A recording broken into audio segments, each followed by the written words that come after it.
오늘 아침에 새벽에 이 말씀을 좀 나누었습니다. 죽음이 있는 곳에 독수리들이 모인다. 그래서 우리 종말을 사는 우리들이 어떻게 하나님 앞에서 살아갈 것인가를 새벽에 이어서 계속해서 함께 나누도록 하겠습니다. 이 마태복음 24장은 예수님께서 말세에 대한 설계도를 계시하신 것입니다. 그래서 제가 누누이 말씀을 드리지만 구약에 있는 예언들과 그 다음에 선지자들이 예언했던 모든 것들은 어디까지로 끝이라 그랬습니까? 요한 때까지다. 그래서 예수님 때까지 모든 구약의 예언들과 선언들은 다 끝을 맺습니다. 왜냐하면 모든 구약의 선지자들과 예언자들은 예수님의 초림이 인류의 종말로 메시아의 그 초림이 인류의 끝으로 생각을 했습니다. 누구도 이렇게 이 초림 이후의 재림의 기간이 길어질 줄은 아무도 몰랐습니다. 그래서 그 모든 끝이 이제 그렇게 예언이 되어 있는데, 이렇게 주님의 초림과 주님의 재림 사이 이 시간, 이게 종말의 시대라고 할 수 있습니다. 그러니까 주님께서 오신 게 예언자들이 말했던 종말이에요. 초림. 그렇지만 주님이 누구를 긍휼히 여기셔서요?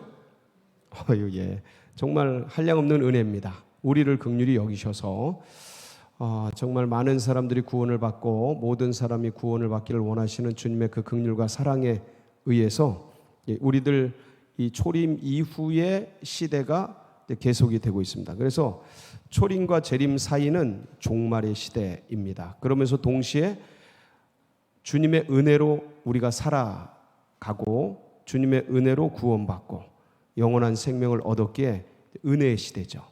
은혜의 시대, 주님의 긍휼의 시대입니다.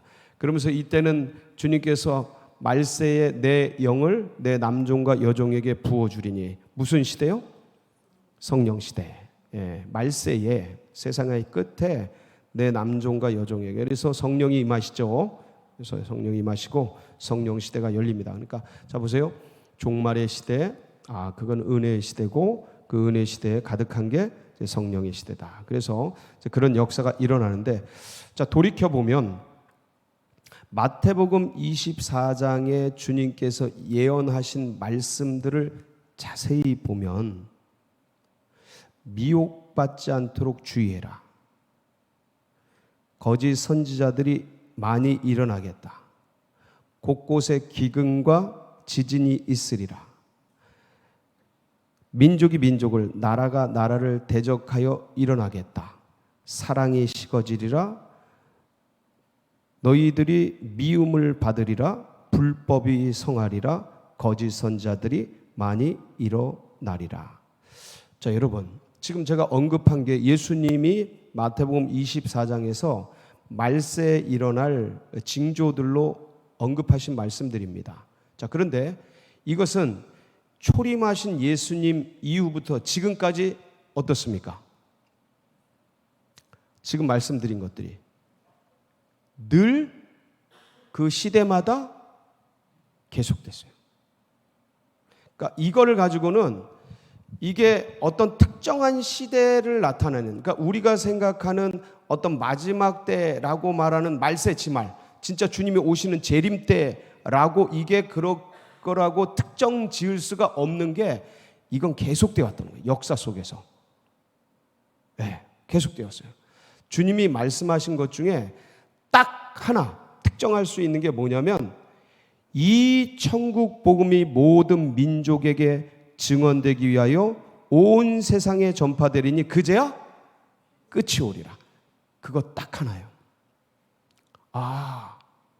성교적 종말론. 그러니까 모든 민족에게 복음이 증거되는, 성교가 되면 종말이 온다. 이게 성교적 종말론.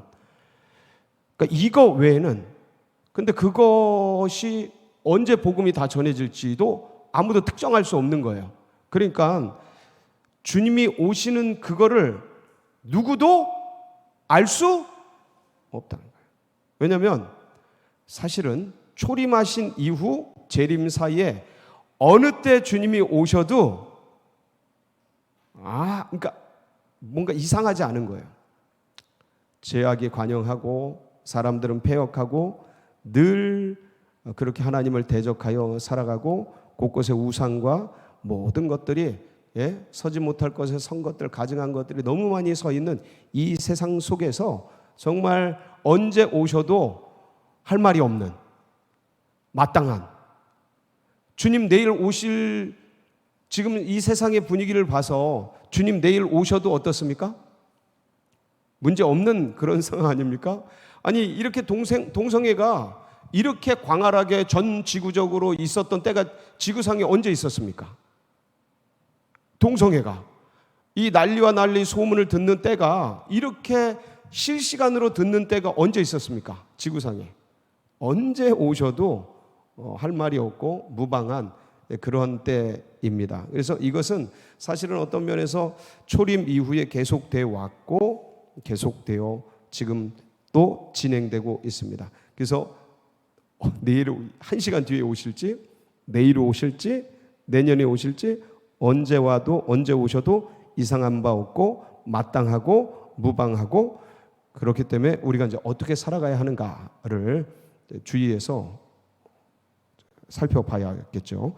그래서 오늘 아침에 제가 다니엘이 예언한 거, 멸망에 가증한 것이 거룩한 것에 선 것을 보거든 읽는 자는 깨달을진저, 요 말씀을 나눴습니다. 그렇죠? 근데 제가 아침에 연도수를 잘못 말씀드렸어요. 668년이라고 제가 얘기를 드렸는데 좀 교정을 할게요. 688년입니다. 688년인데 요 얘기를 저는 청년 때도 많이 들었습니다. 청년 때도 저는 그러니까 이런 부분에서 이제 아무래도 신앙생활을 하다 보면 이런 뭐 이장님의 그런 다가올 미래를 준비하라는 다미 선교회 여러분들 아시나요? 예, 그런 거 오래전에 있어 저희 청년 때 그것들이 휩쓸었는데 그때 이런 종말론에 대해서 너무 심취해가지고 그런데 막 찾아다니고 재단 쌓는데 가가지고 거기서 그 예언도 듣고 뭐 하여간 그런 행동들을 많이 했습니다. 그런 동아리 같이 그런 거 연구하는 팀들도 있었어요. 그래가지고 같이 그런데 갔을 때 이 다니엘서를 정말 이제 그때 이제 연구하고 같이 논의하고 하면서 이게 뭔가를 그때도 같이 나누어서 기억이 생생해서 그래요. 기억이 생생해서 아마도 여기 계신 분들 중에는 이 다니엘서를 지금 예수님이 말씀하신 이것을 이 시대에 적용하는 그런 방법들에 대해서 그런 어떤 종말에 대한 이야기들도 많이 들은 분들이 여기 계실 거예요. 그렇죠? 몇 사람 고개를 끄덕이시는 거 보니까 계셔요. 들었어요. 그래서 그것에 이 예수님의 말씀에 그 멸망에 가증한 것이 서지 못할 것에 선 것을 보거든. 그래서 그게 이제 그 예루살렘 성의 모스크가 쓴 그때로부터 다니엘이 말한 바 1290일 플러스 45일에서 1335일을 횟수로 전환을 하면 내년이에요. 2023년. 근데 내가 아침에 668년이라고 했는데 그거 잘못된 교정해야 돼. 688년인데 사실 이 688년도 기공한 날짜하고 또 완공한 날짜가 또 달라요. 그래서 이거 특정하기가 되게 어렵습니다. 근데 기본적으로 이제 668년으로 그렇게 생각하는데 왜 그 다니엘의 이야기를 다니엘의 그 연도수 날짜 수를 주님이 말씀하신 이것 신약에 적용하면 안 되는지를 아침에 제가 명확하게 말씀을 드렸어요. 그래서 그걸 말씀드리고 이 종말을 사는 자세에 대해서 같이 나누도록 하겠습니다. 자, 여러분 이 다니엘서 9장 27절 그 다음에 다니엘서 11장 31절 다니엘서 12장 11절이 다니엘이 말한 멸망에 가증한 것이 서지 못할 것 거룩한 것에 서는 그 이야기들이에요. 자, 한번 보실게요. 다니엘서 9장 27절 한번 보시겠습니다. 그가 장차 많은 사람들과 더불어 한 이레 동안에 언약을 굳게 맺고 그가 그 이레의 절반에 제사와 예물을 금지할 것이라. 자, 제사와 뭘 금지해요? 예물을 금지할 것이다. 이게 뭐냐? 그가가 누구냐면 적그리스도예요. 적그리스도. 그러니까 제사와 예물을 금지할 것이며 또 포악하여 가증한 것이 날개를 의지하여 설 것이며. 자, 가증한 것이 서는 거예요. 서는 거. 날개를 의지하여 서는 거. 이게 아마 지성소의 날개, 이제 그런 것들을 또 생각하게 할 수 있는데, 또 이미 정한 종말까지 진노가 황폐하게 하는 자에게 쏟아지리라 하였느니라 하니라. 자, 이게 다니엘이 계시와 환상을 보는 거죠. 그래서 그가 적그리스도가 와서 제사와 예물을 금지하게 될 것이고, 그리고 가증한 것이 설 것이다. 성전에 설 것이다. 이런 뉘앙스의 이야기를 한 거예요. 근데 이 다니엘 9장 27절을 좀 더 다니엘이 보완해서 이야기한 게 다니엘서 11장 31절이에요. 한번 보시겠습니다. 자, 갑니다. 군대는 그의 편에 서서 성소 곧 견고한 곳을 더럽히며 매일 드리는 제사를 폐하며 멸망하게 하는 가증한 것을 세울 것이며. 자, 뭐는요? 군대는. 그러니까 여기 정보가 더 플러스된 거예요. 군대가 와서 예루살렘 성을 점령하고 제사와 예물을 폐하는데, 어떤 제사와 예물이냐면 매일 드리는 제사예요. 이게 상번제라 그래요. 매일 아침 저녁으로 드립니다. 이스라엘은 상번제를 폐하고 제사를 폐하는 거예요. 멸망하게 하는 가증한 것을 세울 것이다. 우상이 세워질 것이다. 어디예요? 성전에. 자, 그래서 다니엘서 12장 11절, 이게 이제 맨 마지막에 이와 관계된 다니엘의 예언인데 한번 보시겠습니다. 매일 드리는 제사를 폐하며 멸망하게 할 가증한 것을 세울 때로부터 1290일을 지낼 것이요. 자, 매일 드리는 제사 폐지, 상번제가 폐지되고 멸망하게 할 가증한 것을 세워지는 거죠. 요 세 절에 도합을 하니까, 정보를 합해 보니까 뭐가 나오냐면, 군대가 상번제를 제사를 폐지하고 성전에 우상을 세운 사건.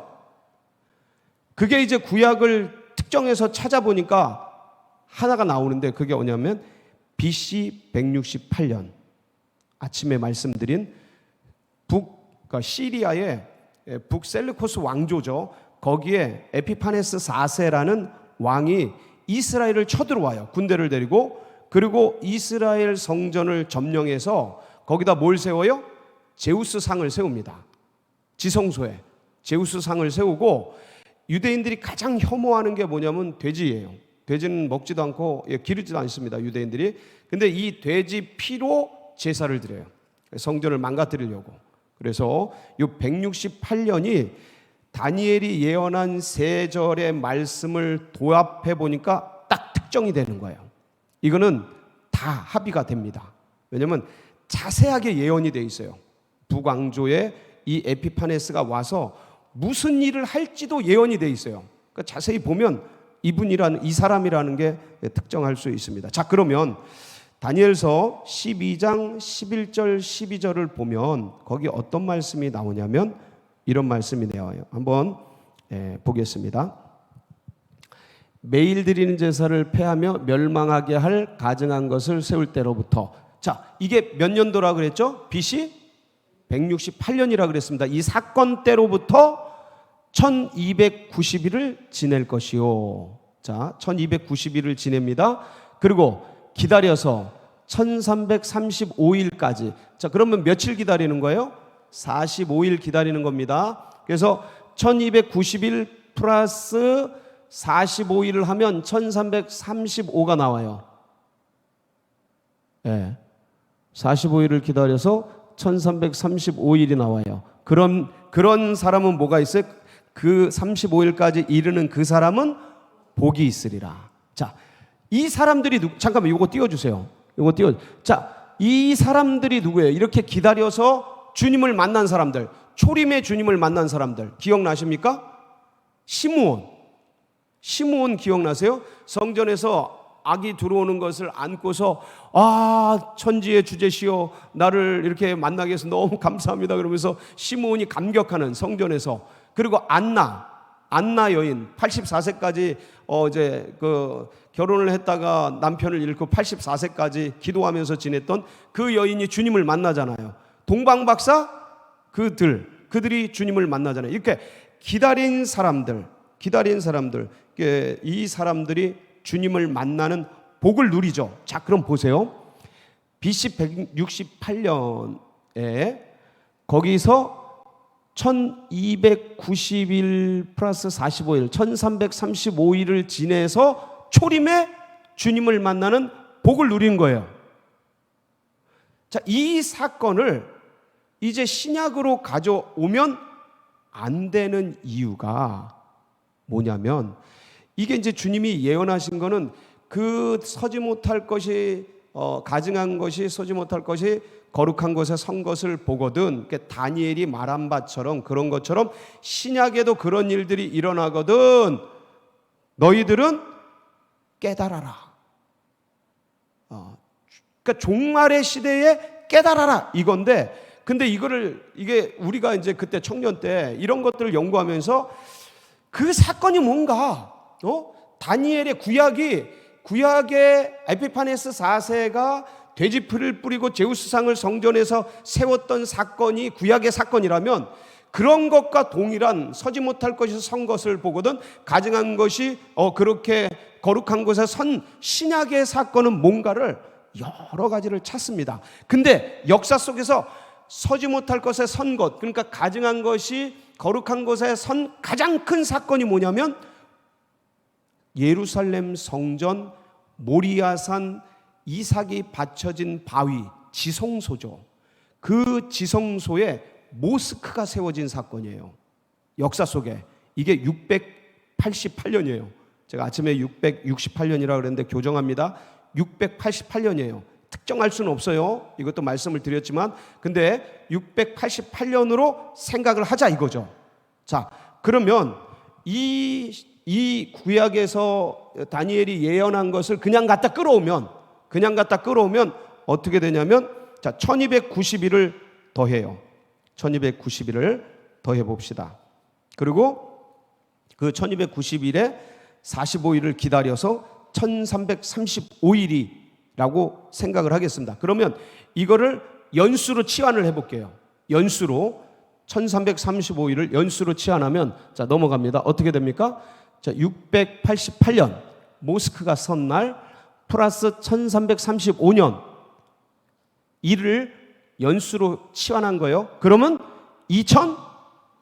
2023년 언제예요? 요렇게 하는 거를 이장님이가 한 거예요.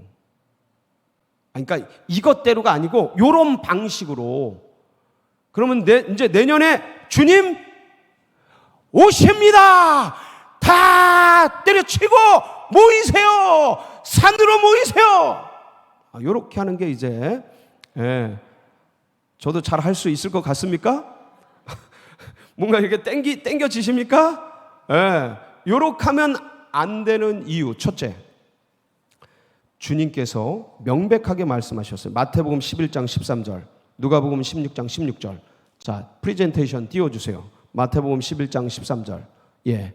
그래서 거기 보면 모든 선지자와, 그거 띄워주세요. 프레젠테이션. 자, 모든 선지자와 율법이 예언한 것은 누구까지니? 다니엘은 선지자 맞습니까? 구약의 예언자 맞습니까? 자, 그러니까 그건 다 어디까지예요? 요한까지예요. 예수님까지. 초림 예수님이에요. 초림 예수님까지. 누가복음 16장 16절. 율법과 선지자는 누구 때까지요? 요한 때까지예요. 여러분, 이거를, 그러니까 저도 이런 거를 옛날에는 못 봤다니까요. 그러니까 막 갖다가 쓰는 거예요. 구약 거를 신약에다. 그리고 이렇게 끼워 맞추게 하면 내년이 나온다니까요. 저희도 이거 참 많이 했어요. 근데 그렇게 하면 안 되는 거예요. 주님이 이렇게 명백하게 말씀을 해 놓으셨잖아요. 그러니까 말씀대로 움직여야죠. 모를 땐 몰랐어도 안다면은 그거를 기준으로 삼아야죠. 구약은 초림 때로 다 끝났구나. 그러면 신약은 예수님이 말씀하시고 요한계시록에 말씀한 대로 다시 찾아가야지. 아멘이십니까? 이런 게 흔들리면 무너지는 거예요, 성경 해석이. 그러면 완전히 잘못 적용하고 그러면서 이상한 게 나오는 거예요. 이상한 게. 자, 그 다음에 두 번째, 요한까지 다 첫 번째. 두 번째는 뭐냐면, 자 프리젠테이션 두 번째, BC 168년에서 예수님이 오실 때까지, 그러니까 복 있는 사람이 되기까지가 기간이 168년이잖아요. BC 168년에 사건이 일어났고 예수님이 오신 게 AD 0년이니까 168년이에요, 기간이. 그런데 뒤에 플러스 1290일, 그 다음에 45일 기다려서 1335일이라고 하는 이 날짜가 햇수인지 일수인지를 확정할 수 없다. 그래서 제가 일일이 이걸 다 계산해 봤어요. 일일이. 그러니까 BC 168년부터 예수님 오시기까지 기간이 168년인데 이거를 다니엘은 1335일이라고 했어요.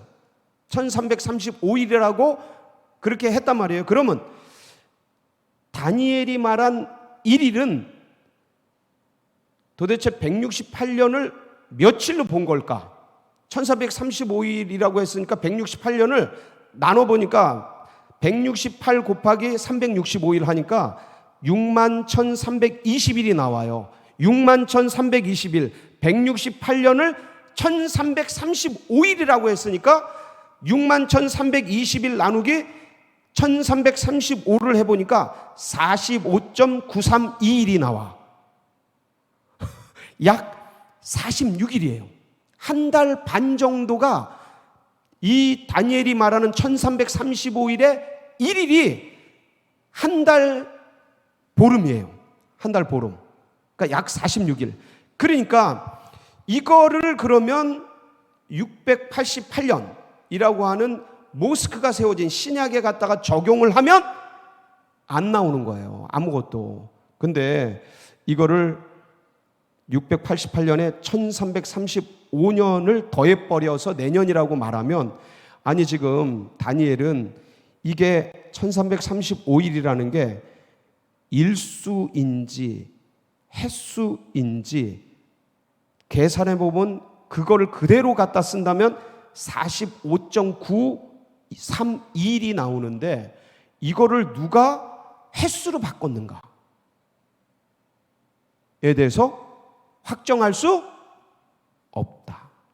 그래서 갖다 쓰면 안 된다. 근데 우리는 미련해서 이런 게 너무 혹하니까 재밌잖아요. 이게 딱딱 맞는 게. 이래서 신천지 가거든요. 비유풀이. 원숭이 엉덩이는 빨개, 빨가면 사과는 맛있으면, 아니 맛있는 거가 바나나하고 뭔 상관이야. 사과가 갑자기 바나나가 되고 막 이래. 바나나는 기름은, 아니 바나나가 기차가 되네. 기차는 빠르면, 아니 갑자기 기차가 비행기 되네. 비행기는 높으면, 아니 비행기가 갑자기 백두산이 되네. 근데 이게 기가 막히게 맞는 거예요. 근데 다 틀린 거예요. 따져보면 다 틀려. 근거가 없어. 안 맞아. 그냥 갖다 끼는 거야. 사람들의 감정과 이 어떤 분위기와 이걸 몰아가지고 원숭이 엉덩이는 빨가면 사과. 아니 원숭이 엉덩이랑 사과랑 뭔 상관인데 그걸 갖다가 끼워 넣어요. 이렇게 되는 거예요. 그래서 이런 거를 조심해야 되고, 그렇다면 주님께서 왜 그때와 시는 알려주지 않으셨을까? 여러분, 오늘 말씀 32절 보면 마태복음 24장 32절 거기 무화과나무 비유 나오죠. 여러분, 이 비유도 우리가 해석을 참 많이 했습니다. 어떻게 해석했는지 아세요? 여러분 기억나세요? 옛날에 이거 종말론 한참 휩쓸고 지나갈 때 우리가 지금 재림에 대해서 잘 못 다루잖아요. 왜 그런지 아세요? 하도 종말론자들이 그때 그런 망가뜨려 가지고 재림 얘기를 잘 못하는 겁니다. 그런데 그 시대에 재림론이, 종말론이 막 휩쓸 때 이 얘기도 굉장히 많이 나왔어요. 무화과나무 비유 이야기. 예? 여러분 32절에 보면 무화과나무의 비유를 배우라. 그 가지가 연하여지고, 가지가 어떻게 되고요? 연하여지고 잎사귀를 내면 여름이 가까운 줄을 아나니. 뭐가 가까운 줄 알아요? 여름. 자 보세요. 그러면 무화과나무는 뭘까? 무화과나무는 뭐예요? 여러분 이게 알레고리로 해석을 하면 무화과나무는 이스라엘이에요. 우리 그렇게 훈련받았어요. 그때 무화과나무는 이스라엘이고, 이스라엘, 그럼 무화과나무가 가지가 연하여지고 잎사귀를 낸다는 게 뭘까? 아하, 이스라엘의 독립이구나. 이스라엘의 독립. 예? 1948년 우리나라랑 같아요. 독립이. 이스라엘이 우리나라랑 독립이 같아. 그래서 1948년 이스라엘의 독립이 되면 여름이 가까운 줄을 아나니. 여름이 오는구나. 그 말세의 징조가 오는구나. 이렇게 해석을 했다니까요. 근데 이런 알레고리는 사람들의 의식을 무너뜨려요. 성경을 정확하게 못 보게 하고. 근데 주님은 이 마태복음을, 무화과나무를 비유를 얘기할 때요, 이걸 이스라엘을 상정하고 얘기하신 게 아니에요. 그거를 왜 알 수 있냐면 거기 누가복음 21장 29절 30절 한번 볼게요. 누가복음 21장 29절 30절 보면은 여기에 똑같은 비유가 나오는데, 이게 이스라엘을, 이 무화과나무를 이스라엘로 상정하고 말씀하신 게 아니라는 얘기를 여기서 정확하게 알 수 있어요. 보세요. 이에 비유로 이르시되 무화과나무와 모든 나무를 보라. 자, 무화과나무와 뭘 보라요? 나무의 생리를 보라는 거예요. 일반적인 나무의 생리를 봐라. 무화과나무는 사람들이 다 아니까, 이스라엘 사람들이 다 아니까 무화과나무를 든 거고, 주님은 무화과나무와 모든 나무를 보라. 그러니까 일반적인 나무의 생리를 가지고 예언을 하시는 거예요. 비유를 하시는 거예요. 자, 그래서 싹이 나면 너희가 보고 뭘 가까운 줄을 자연이 아닙니까? 여름이 가까운 줄 아는 거죠. 풀이 돋아나면 봄이 가까웠구나. 나무가 이제 잎을 내고 싹을 내고 여름이 가까웠구나. 이거를 알게 된다는, 그러니까 자연 생리를 보면서 우리는 뭐를 알 수 있어요? 잎이 떨어지네. 뭐가 온 거예요? 그것처럼 주님이 징조, 독수리가 모이는 걸 보면 뭐가 있다라는 거예요? 죽음, 시체가 있다는 걸 아는 것처럼, 이게 너무나 자연스러운 동물과 식물 세계의 일반적인 생리작용을 보고 우리는 뭔가를 아는 것처럼 이 시대의 징조를 보고 누가 가까이 오시는 걸 생각해라? 주님 가까이 오시는 걸 생각해라. 주님 가까이 어디 온 줄? 33절. 33절 같이 볼까요? 시작. 이와 같이 너희도 이 모든 일을 보거든 인자가 가까이 곧 문 앞에 이른 줄 알라. 근데 그때를 다 알려주셨어요? 모르게 하셨어요? 36절. 36절 시작. 그러나 그날과 그때는 아무도 모르나니 하늘의 천사들도 아들도 모르고 오직 아버지만 아시느니라. 여러분, 이거는 이 아들이라는 건 그러니까 인간 예수를 말해요. 하나님 예수가 아니고 인간 예수도 모르는 거예요. 근데 여러분, 천사도 모르고 아들, 인간 예수님도 모른다 하면 선지자들이 압니까? 모르죠. 어떤 선지자보다 탁월하고 뛰어난 게 성자 예수님인데, 인간으로 오신 예수님이 어떤 인간보다 가장 지혜롭고 탁월한 분이라고요. 하나님이 아닌 인간 예수 자체도 누구보다 뛰어나신 분이라. 그분도 모르는데 누가 합니까? 모른다는 얘기예요. 그 날과 시는. 자, 그럼 왜 날과 시를 모르게 하셨나요? 여러분, 날과 시를 왜 모르게 하셨을까요? 뭐 하라고? 깨어 있으라고죠. 깨어 있으라고. 자, 근데 보세요. 날과 시를 알려주셨다면 어떤 일이 일어날까요? 거꾸로 제가 묻는 거예요. 날과 시를 알려주지 않으신 것은 늘 긴장하고 깨어있어라. 영적인 긴장을 가지고 주님의 움직임을 사인을 보면서 늘 그 주님의 선교적인 지향성을 가지고 세속의 어떤 것들에 지나가는 것에 눈 팔지 말고 영원한 것, 주님이 나에게 맡겨진 사명, 선교적 그 지향성, 전도의 복음의 열정을 가지고 살아가라는 주님, 영원한 것을 향해 가라는 그런 말씀이 확실해요. 확실한데 거꾸로 날과 시를 안다면 어떻게 될까요? 여러분 어떨 것 같아요? 전 그걸 한번 생각해 보세요. 왜 안 알려주셨지? 자, 100년 뒤에, 아니, 30년 뒤에 오셔요. 30년 뒤에 오신다. 내가 알게 됐어. 30년 뒤에 오신다. 여러분 어떻게 하실 것 같아요? 진짜 주님께 목숨 건 사람들은 30년 뒤에 오시니까 열심히 복음을 전하겠죠. 네? 그럴 수 있을 거예요. 제가 보기엔 그런 분들 3%, 크리스찬 중에서 3%, 나머지 97%는 아싸 29년 364일까지 아싸 언제 오셔요?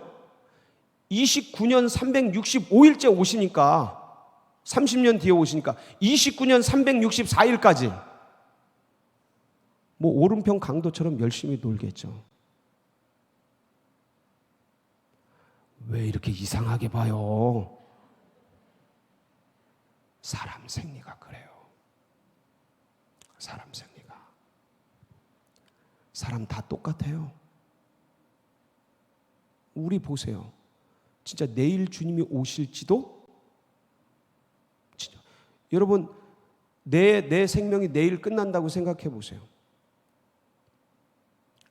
그게 내일 주님 오시는 날인데 그게 그렇게 안 돼요. 이게. 그럼 내일 내가 죽는다고 생각하면 이제 가치와 인식이 바뀌겠죠. 지나가는 것, 지금 이 땅에 있는 것 다 내려놓고, 왜냐면 그런 거 쓸모가 없으니까. 내일 죽는데 그게 뭔 쓸모가 있어요? 지금 내가 뭘 먹고 사는지, 뭐 입는지, 무슨 사건이 있는지 그게 뭔 상관이, 내일 죽는데 이 땅에 있는 게 아무 가치가, 인식이 바뀌는 거예요. 뭐로 바뀌어요? 죽음 앞에서. 내가 이제 내일 떠날 건데 무덤 앞에서. 그러니까 주님이 알려주신 날짜를 알려주시지 않은 이유는 인간의 죄성이 날짜를 아는 순간 악용해요. 악용합니다. 지금 이렇게 징조가 찬란한데도 우리 어떻게 살고 있어요? 솔직히 말하세요. 그래도 여기 계신 분들은 양심이, 우리가 살아있는 분들 아니겠습니까? 우리가 우리를 알잖아요. 비록 이렇게 한두 시간 와서 예배 드리고 새벽 예배 드리고 하지만 우리 마음이 다 어디가 있어요? 콩밭에가 있잖아요. 예? 아니, 이것도 참 못하는 분들이 천지때깔이 세볐어요. 잘하시는 거야. 그럼에도 불구하고 내가 새벽을 깨우고 하수묵 기도에 나오고 저녁 예배 드리고 수시로 성경 읽고 하지만 내가 나를 들여다보면 내 속에 늘 어디를 향한 욕망이 가득해요. 세상을 향한 욕망이 얼마나 가득한지. 이거 잡아내느라고, 씨름하느라고 세상 염려, 근심, 걱정, 재리의 염려, 모든 것 글로 다 쏟아져 들어가는 내 마음을 내가 어찌할 바 모르는 이 썩을 육체 덩어리를 갖고 있는 이 연약한 인식과 사고구조, 이 죄성에 묻어있는 영성, 이런 걸 가지고서 하루하루를 살아가는데 지금 환경이 이럼에도 불구하고 내가 그러고 있는데, 예? 언제 오실지 모르는 상황인데도 이러는데 내 마음이 그렇게 세상으로 떠나가고 육체로 떠나가고 어떤 욕구와 어떤 욕망으로 그렇게 끌려가는 이 연약한 사람인데, 예? 이런 상황 속에서 하나님께서 날짜를 알려주시지 않은 이유가 바로 이런 거예요.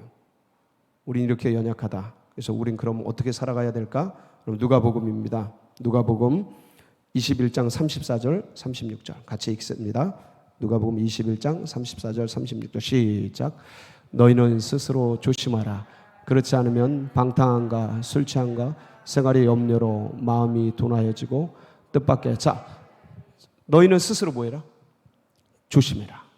긴장해라 이 소리예요.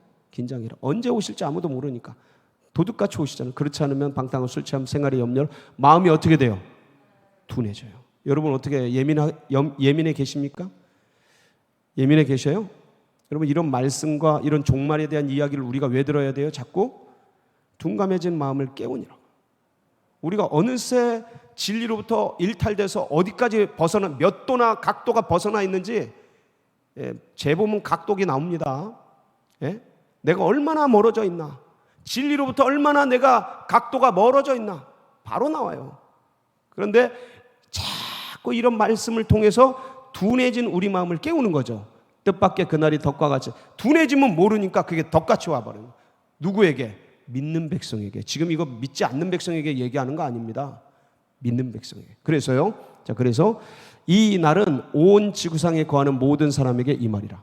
여러분 이거는요, 주님께서 제가 첫날 종말론 첫날 시작할 때 24장 첫날 시작할 때 주님이 임하심을 모든 사람이 보게 되리라 예언되어 있습니다. 근데 이거 보세요.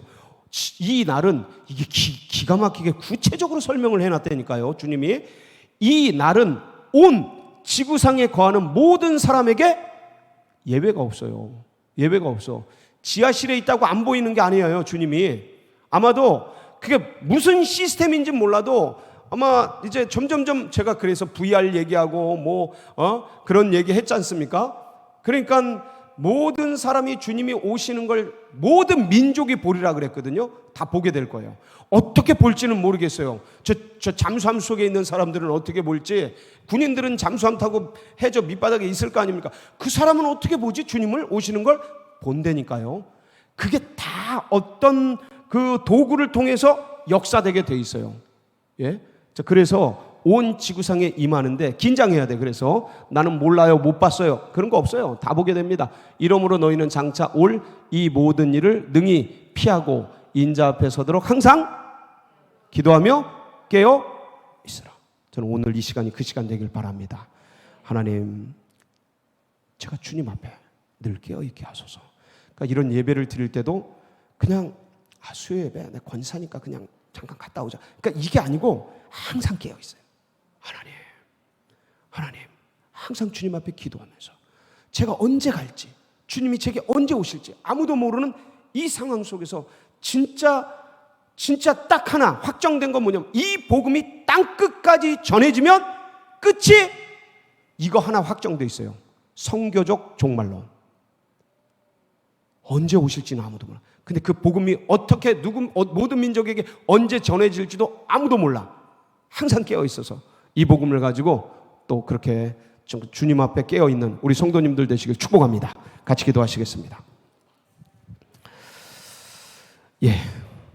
결론은 항상 깨어 있자, 항상 기도하자, 항상 복음 전하자, 이 말씀입니다. 그래서 이런 상황 속에서도 우리가 깨어서 우리 환우들 위해서 기도할 때 특별히 우리 김일환 장로님 기도해 주신 덕분에 재활 치료 들어갔습니다.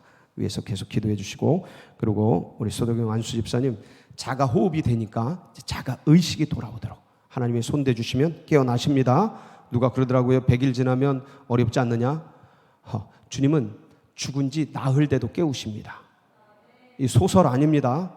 생명의 주인이십니다. 믿음 갖고 하나님 깨워주시도록, 그리고 우리 환난당하는 형제 자매 위해서 기도해 주시고, 이제 수능 43일 남았습니다. 잘 끝까지 완주해서 좋은 열매 맺도록 DTS 40기와 화수목 기도회 3주차 내일까지 진행되는데 은혜 부어주시고 안전하게 하옵소서. 여러분 각자의 기도 제목 붙들고 하나님 깨어있는 영혼 되게 하여 주시옵소서. 하나님 주님께 집중하게 하여 주시옵소서. 영원한 것에 집중하게 하여 주시옵소서. 주여 부르짖고 기도하며 나갑니다. 부르짖습니다. 주여.